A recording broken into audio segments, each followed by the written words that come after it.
হ্যাঁ, আমরাও আপনাদের মতো মিডিয়ার মাধ্যমে জানতে পেরেছি। এরপরে পারিবারিকভাবে আমরা খোঁজখবর নেওয়ার চেষ্টা করেছি।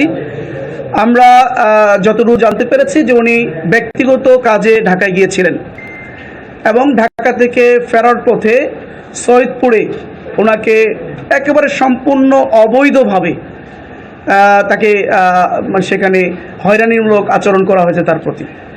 দেখুন, একজন ব্যক্তি তার ব্যক্তিগত টাকা তিনি নিয়ে আসবেন, এটারে বিমানে আসবেন, ট্রেনে আসবেন, নাকি উনি বাসে আসবেন, না কিভাবে আসবেন, এটা তার ব্যক্তিগত বিষয়। উনি তো কোথাও টাকা বিতরণ করতে গিয়ে কোনো কিছু হয়নি। ওনার ব্যক্তিগত টাকা, উনি ব্যবসায়িক টাকা, উনি ঢাকা থেকে ওনার নিয়ে ঠাকুরে আসতেছেন। এইটাতে তাকে আটক করে জিজ্ঞাসাবাদ করা, তাকে হয়রানি করা, এটা আমি মনে করি একটা দুরভিসন্ধিমূলক আচরণ। দেখুন, নির্বাচনের একদিন আগে এখানে আপনাদের মনে থাকা, আপনারা জানেন যে ব্যাংক বন্ধ, ব্যাংকগুলো থেকে কেউ টাকা তুলতে পারছে না। স্বাভাবিক কারণে উনি ওনার ব্যবসায়িক কাজে যদি ওনার টাকা প্রয়োজন হয় তো উনি কিভাবে টাকা নিয়ে আসবেন? না না, উনি তো আজকে উনি শিক্ষকতাও করেন,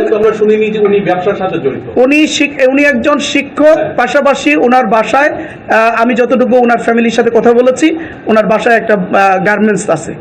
আমি ওনার ফ্যামিলির কাছ থেকে জেনেছি গার্মেন্টস আছে। হ্যাঁ, ঠাকুরের বাসায় গার্মেন্টস আছে।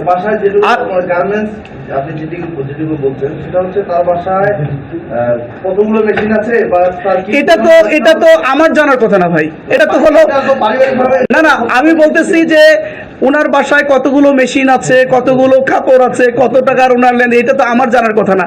আমি ওনার ফ্যামিলিকে জিজ্ঞেস করেছি যে কেন গিয়েছিলেন এবং ওনার কী অবস্থা। তখন ফ্যামিলি আমাকে জানিয়েছেন যে উনি ব্যক্তিগত এবং ব্যবসায়িক কাজে উনি ঢাকায় গিয়েছেন এবং এসেছেন। এইটুকু আমরা ওনার জিজ্ঞেস করেছি আপনাদের কি উনি যে বললেন যে ওখানে ব্যবসায়িক টাকা, তখন ওনারা বললেন হ্যাঁ আমাদের একটা ব্যবসা আছে। আর সবচেয়ে বড় কথা হলো, এটা যদি অবৈধ হতো উনি তো বিতরণ করতে গিয়ে কোথাও ধরা পড়েনি, ওনার ব্যক্তিগত টাকা আনতে গিয়ে। আর সবচেয়ে বড় কথা হলো, ঢাকা এয়ারপোর্ট যেখানে চেকিং হয়েছে, সেখানে নানাভাবে চেক ওঠে। ঢাকা এয়ারপোর্ট তো অনেক রেস্ট্রিক্টেড এরিয়া, তাই না? ওখানে তো একজন মানুষকে নর্মালি ছেড়ে দেওয়ার কথা না। নিঃসন্দেহে ওখানে চেকিং হয়েছে। আমি যতটুকু জানতে পেরেছি এখানে যে ওখানকার দায়িত্বরত যারা আইনশৃঙ্খলা বাহিনী, তারা এটাকে লিগ্যালিটি দিয়ে ওনাকে ওখান থেকে ছেড়ে দিয়েছেন। ওখান থেকে উনি ঠিকই যথারীতি সৈয়দপুরে আসছেন। সৈয়দপুরে এসে তাকে হয়রানি করাটা একেবারেই দুরভিসন্ধিমূলক এবং এটা আমি মনে করি এটার মধ্যে কোনো ষড়যন্ত্রের গন্ধ আছে। এই টাকাটা আসলে আপনাদের ঠিক ভোটের একদিন আগে নিয়ে আসছিল, ভোটারদেরকে প্রভাবিত করার জন্য, ভোট কেনার এক ধরনের চেষ্টার জন্য। এটা আসলে আপনাদের কাছে ভাই, উনি ওনার কথা স্পষ্ট করে বলেছেন এটা আমার ব্যবসায়িক টাকা। আমি একটু কাইন্ডলি বলি। জি, সেটা হচ্ছে উনি অত্যন্ত একজন গুরুত্বপূর্ণ দায়িত্বে আছেন, জেলা আমিরের দায়িত্ব পালন করছেন। তো এই সময়ে ওনার এখানে 3টি আসনে 3 জন প্রার্থী আছেন। তো এইরকম একটা গুরুত্বপূর্ণ সময়ে, নির্বাচনের শেষ মুহূর্তে উনি ব্যক্তিগত কাজে ঢাকা গেলেন কেন? এটা তো একজন ব্যক্তির প্রয়োজন থাকতে পারে না। আমাদের 3টা আসন, এখানে 3টা আসন পরিচালনার জন্য 3 জন পরিচালক উনি বানিয়ে দিয়েছেন।